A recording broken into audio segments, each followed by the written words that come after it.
Hello YouTube and welcome to an all new Elder Scrolls lore video. Today we're talking about a short little lore snippet from Oblivion on whether plants can become vampires. The answer is obviously yes, otherwise there would be no video, but the story is quite interesting, so let's immediately begin.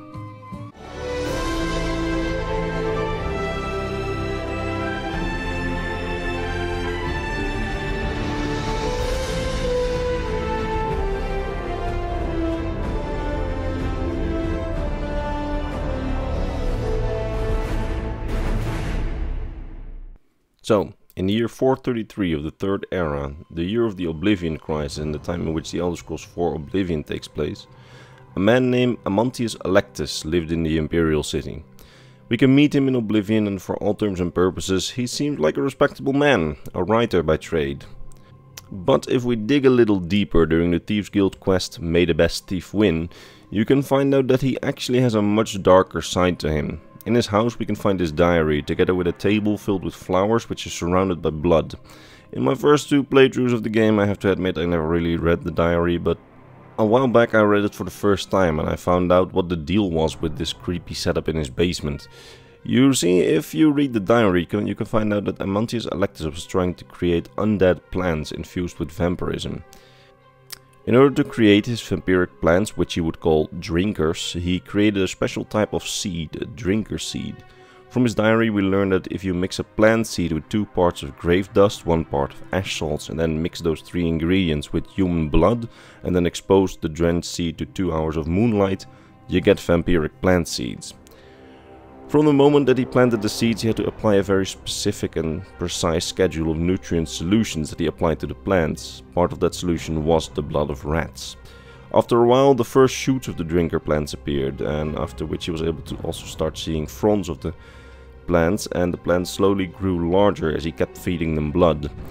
After a while, he started noticing that despite there being no wind in his basement, the vampiric plants waved about as if they were standing in a breeze. At this time he also ran out of rat blood and he started kidnapping local cats and dogs which he needed for the blood that he had to feed to his vampire drinker plants. But at some point he got cut by one of his plants, after which he noticed that the drinkers refused to feed on the blood of animals anymore, and from that point on only seemed to want to feed on human and elven blood when he offered them some of it. Because at one point he had offered them some of his own blood and they drank that greedily, while the ones that he fed animal blood started to wither. He then secretly started buying human blood from the healers in the Imperial city, whom he had paid a lot of hush money to keep quiet so he could continue his experiment. But it wasn't long until the plants wanted so much blood that he started to doubt himself and doubted whether or not he had created something evil, as up until that point he believed that he was doing something good, something for the good of all the Empire. But perhaps the price was too high at that point and the plants were just evil.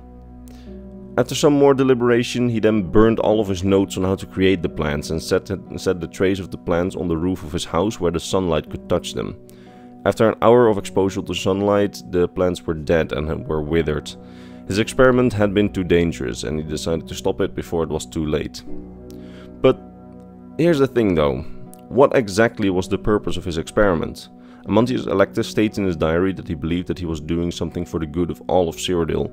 But how exactly? Because, you know, vampiric plants, what's good about that?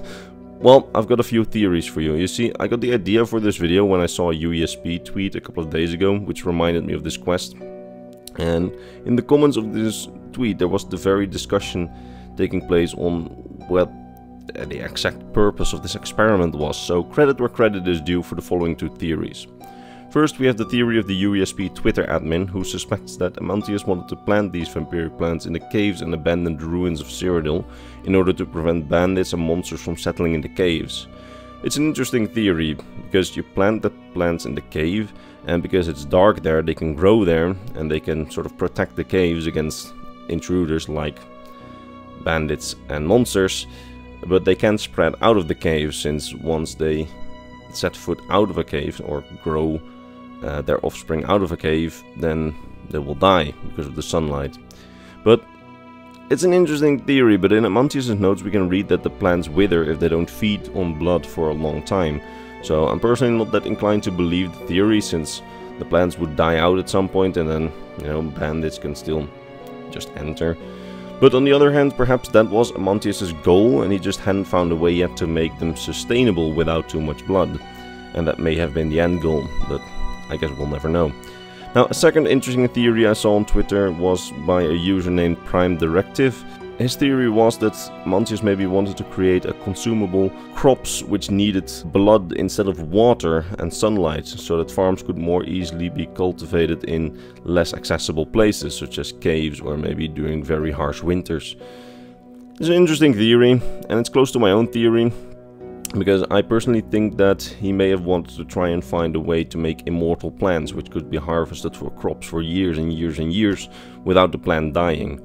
But then again, Amantius' research was too short to actually find out whether the fruits of his drinker plants would be edible or not for mortals, or whether undead plants would even be able to carry fruits or not, because the experiment was quite short in his lifetime, but perhaps that was the goal. Anyway, what the exact goal of the experiment is, we don't know. These are all theories, and please let me know your own theories down below, because I'm actually very interested to learn what other people think about this experiment. Some people online have suggested that Amantius may just have been off his rocker and he just didn't make any sense in his thoughts, but then even he must have had some goal in mind which was for the good of all of Cyrodiil, so I wonder what he might have thought and what the exact good in his head was for these plants. But yeah. What's interesting about this whole ordeal is that apparently vampirism can spread to all living things, not just elves and humans. We already kind of knew this because of the death hounds that we can see in Dawnguard, and the fact that Argonians, who share no blood or genes with elves or humans, can also become vampires. But to know that even plants can become vampiric is really, really interesting. Imagine if, for example, the whole jungle, like the ones in Elsewhere or Valen, would get infected. Quite interesting to think about, but since the vampiric plants seem to die in the sunlight, it's not really a realistic scenario which would ever come through, I think, but still interesting to think about. Because if all living things could be infected with vampirism, we can also see, for example, I don't know, vampiric ladybugs or vampire fish, or even vampiric cliff racers, which is a thought probably too terrifying for mortals. Anyway, that was today's video. I hope you enjoyed watching this video, and I hope you learned something new today. Now, before I end things, allow me to vocally mention my top Patreon supporters: Mr. Bernardo Binda, Gabriel Binda, Athena Hyotis, Doji, Polarized Potin, Tsar Mikhail, Sword of Bushido, and Mr. Christmas. These amazing people, along with all the other Patreon supporters on screen, keep this channel alive, and for that I'm very grateful. That said, if you enjoyed this video, I hope to see you in the next Elder Scrolls Lore video, and then I'll see you next time. Bye bye.